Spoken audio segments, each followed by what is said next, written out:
Without further ado, can we please welcome Jeremy to the microphone?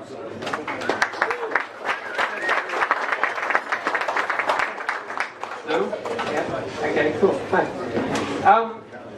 I work on Template, and we do a lot of platforms. We do TVs, regular TVs, broadcast TVs. Has anyone got one of those new HPV TVs where the thing swipes down every time you change the channel? You do. Is it annoying? Yes. Yeah, there you go. We've also got a lot of iPhone apps and mobile web and web. I try and get it all to work in a very universal way, and often I get this, and I guess we all get this at some point in time. It's really cool. We have this new vendor. They do this fantastic thing that you couldn't write code to do because they're much smarter than you. They're not. But they have a sales guy who sold them on the idea that the SDK will just work. You just plug it in on every platform, on that Sony TV, on that iOS, on that Android, SDK. I've come to the conclusion that APIs are much better than SDKs, and it's only really quickly that you realize that they always give you some closed source thing, limited features, and you really want to do something really simple like get 10 instead of 5, and you can't. And you realize you just want the API now, and you really wish you didn't try and shortcut it from the start.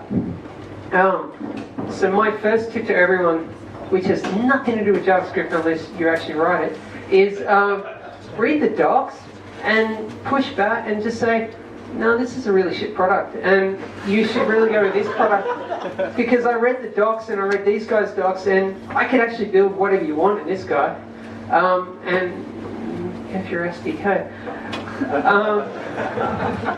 But how do you fix a broken API? Like, when it's too late to sign the contract, you've got this, phantasmagorical product that's going to make billions of dollars for your company. But it's not really going to work because you're writing really simple Ajax calls and it's not giving you what you want. I learned this from Craig. Push back. The first step is just to tell them it doesn't work. You've got really simple fundamental problems with your API. You are the client, not the guy who signed the contract to write the thing, because you're the one that's actually integrating this. So you need to go, no, this isn't working the way it should. It's not following API standards. Because these quirks, they always need workarounds, and these workarounds become business rules, and these business rules no one understands 10 minutes after you've written them. And especially when you've got like a template of 14 platforms, you have to explain this stupid rule, this silly platform, to an iOS dev, and they're just like, what the heck are you talking about? So my other solution, which is the whole point of tonight, is AWS API Gateway. Has anyone played with this yet? 1, 2, 3. That's good for me. 4. Cause we all get it. It's usually the first thing the back-end dev forgot to do is to turn that shit on. And the other one is SSL, especially if you're an iOS dev, which no one here is because we're writing React and just shipping it native. But they're pushing everything to SSL now if you want to get your app approved. And I think they're setting a deadline to that. You have your little Ajax to an API, you put this gateway in between it, and in Gateway you click a button, pause, SSL, and then that talks to the API. And now you've fixed the problem without having to deal with departments and Jira tickets and all that other crap. Error handling. Who's dealt with these problems before? 500 server error when you ask for JSON and it gives you HTML and it looks like that. That's not JSON. Or a 200 OK error with the content error message. So the client got the message on the screen saying you added item to cart, error message. It's not really what I wanted. And you write your simple Ajax. You go Ajax, success, do this, error, do the other thing. And that doesn't work. So, Gateway API, Ajax, go to Gateway. Gateway, go over here. You got a crappy error message. So just turn into JSON and give me a 500 and problem solved.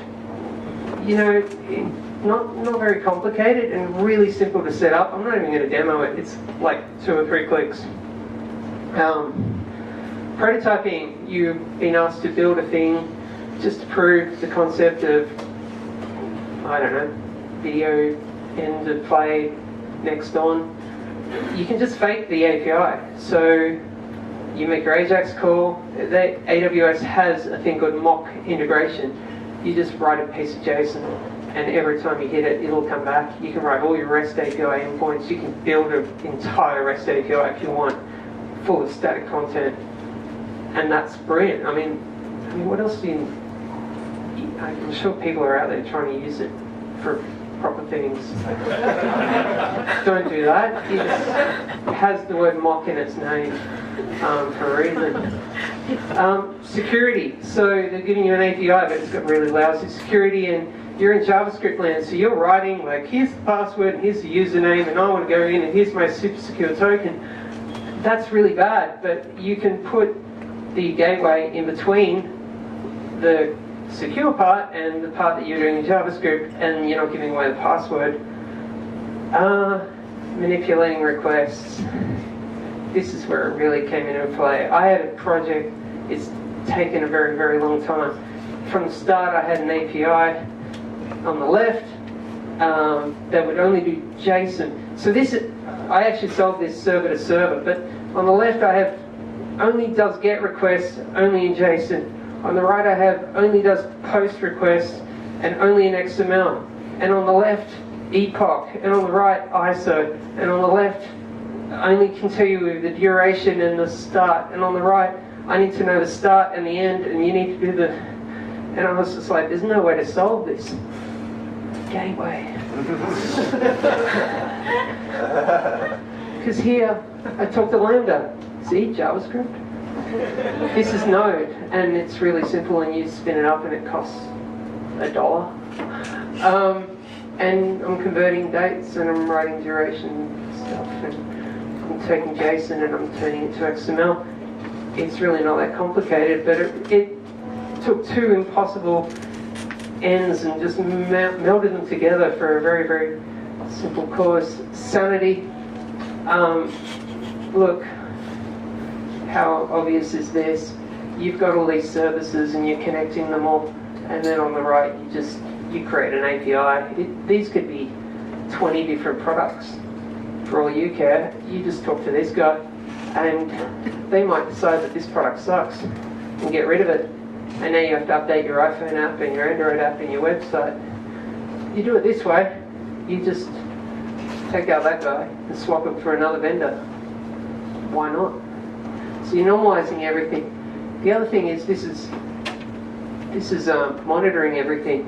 So now you can hold your vendors accountable for what's really going on, because you've got a log of everything you sent them, and you can prove that they didn't quite get everything, or they're not managing it in the right way. Push back. Point number 1. Scale. Netflix, Spotify, Reddit, they all use this. I turned it on and have never been emailed about an update or a notification. Like even Akamai tell me that I have to do things and approve. This just works. It's really simple. The migration options that I explained earlier, like you can swap out vendors because you're just sitting in front of it, just telling them, no, I'm not going to expose who my vendors are.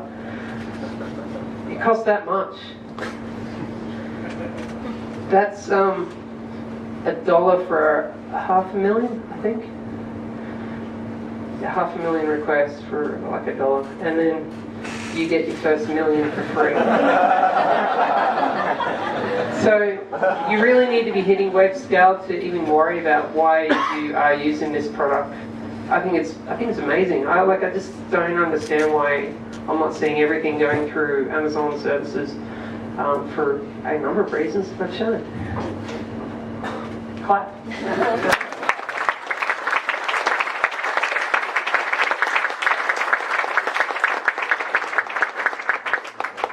Push the magic power button.